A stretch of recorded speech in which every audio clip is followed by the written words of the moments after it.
மணத்த தக்காளி கீரை சூப் அல்லது மணத்த தக்காளி கீரை தண்ணி சாறு எப்படி செய்யலான்னு பார்க்கலாம். பேனில் எண்ணெய் சேர்த்துக்கலாம். அது கூட கடுகு, வெந்தயம், சீரகம் நல்லா பொரிச்சு வந்ததுக்கு அப்புறமா 2 வரமிளகாய், 10லேருந்து ஒரு 15 சின்ன வெங்காயத்தை 2 கட் பண்ணிட்டு சேர்த்துக்கலாம். அது கூட 3 பல் பூண்டை நல்லா தட்டிட்டு சேர்த்துக்கலாம்.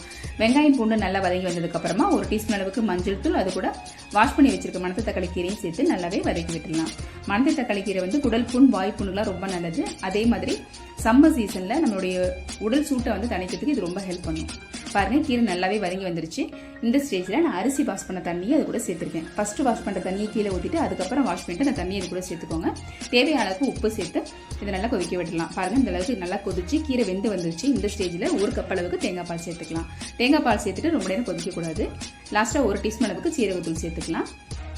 அவ்வளவுதான், ஒரு சூப்பரா மணத்த தக்காளி கீரை சூப் ரெடி ஆயிடுச்சு. இதை நீங்கள் அப்படியே சாதத்தோட மிக்ஸ் பண்ணி சேர்த்து சாப்பிடலாம். அப்படி இல்லைன்னா நல்லா ஃபில்டர் பண்ணிட்டு சூப் மாதிரி கூட எடுத்துக்கலாம். கண்டிப்பாக ட்ரை பண்ணி பாருங்க. இந்த வீடியோ பிடிச்சிருந்தா லைக் பண்ணுங்க, மறக்காம நம்ம சேனல்